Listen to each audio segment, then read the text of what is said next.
नमस्कार बंधुरा, आज के तुम्हारे संगे खासिर मांसेर चर्बी दिए दारुण एक रेसिपि शेयर करब, जेटा भात रुटी दुटोर संगेई किन्तु एकदम दारुण लागे।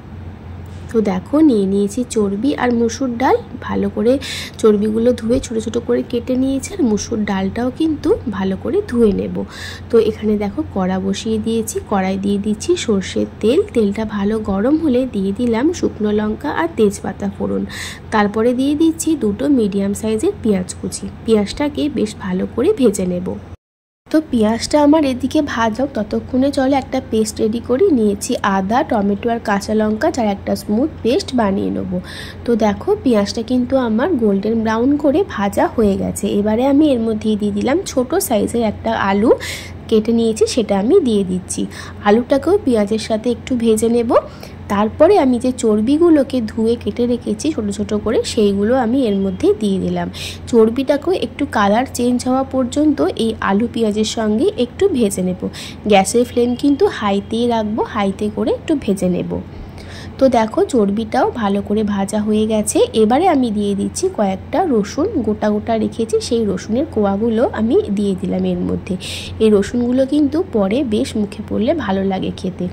এরপরে দিয়ে দিচ্ছি আদা, টমেটো, কাঁচা লঙ্কার পেস্ট, মিক্সির বাটি ধুয়ে সামান্য একটু জল, কিছু গুঁড়ো মশলা দিলাম, যেমন হলুদ গুঁড়ো, ধনের গুঁড়ো, জিরের গুঁড়ো, স্বাদমতো নুন, লঙ্কার গুঁড়ো আর কাশ্মীরি রেড চিলি পাউডার সুন্দর একটা কালারের জন্য। মশলাটা খুব ভালো করে এই সব কিছুর সঙ্গে মিশিয়ে নেব।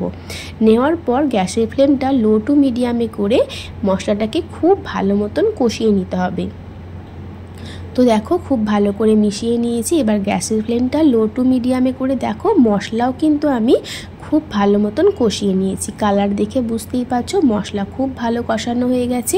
এবার যে ডালটা আমি ধুয়ে রেখেছিলাম সেই ডালটা আমি এর মধ্যে দিয়ে দিলাম। এবার গ্যাসের ফ্লেমটা হাইতে করে ডালের সঙ্গেও মশলাটাকে খুব ভালো মতন একটু কষিয়ে নেব 5 মিনিট মতন। তো দেখো ডালের সঙ্গেও মশলা ভালো করে কষিয়ে নিয়েছি। এবারে যে বাটি মেপে আমি ডালটা নিয়েছিলাম সেই বাটি মেপেই আমি 1 বাটি জল এর মধ্যে দিয়ে দিচ্ছি। আমি যেহেতু হাফ বাটি মসুর ডাল নিয়েছি তার জন্য 1 বাটি জল দিলাম। তো দেখো জলটা দিয়ে ভালো করে মিশিয়ে নেব।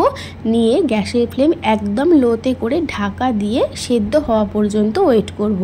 এখানে ডালটা খুব বেশি গলে গেলে কিন্তু একদম ভালো লাগবে না। ডালটা একটু গোটা গোটাও থাকবে, আবার ভেতর থেকে সেদ্ধও হয়ে যাবে। ঠিক এই রকমভাবেই কিন্তু রাখতে হবে। তো জলটা সেজন্য বুঝে দিতে হবে। তো দেখো ভালো করে চাপা দিয়ে দিলাম গ্যাসের ফ্লেম লোতে করে। তো এখন আমি দেখে নেব ডালটা আমার সেদ্ধ হয়েছে কিনা। ডাল কিন্তু এখনো সেদ্ধ হয়নি, দেখে বুঝতেই পারছো ডাল কিন্তু গোটা গোটাই রয়েছে। তো আরও একটু সেদ্ধ হতে লাগবে, তার জন্য ভালো করে মিশিয়ে দিচ্ছি।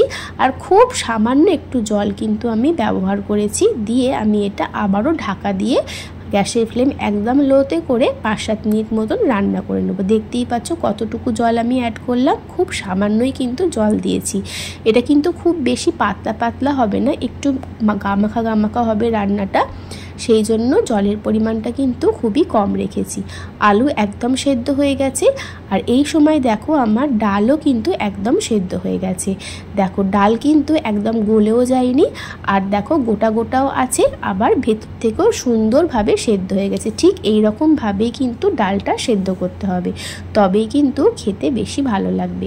তো আমার রান্না কিন্তু মোটামুটি কমপ্লিট। এবার আমি এর মধ্যে দিয়ে দিচ্ছি একটুখানি গরম মশলার গুঁড়ো। গরম মশলার গুঁড়োটা দিয়ে ভালো করে মিশিয়ে নেব।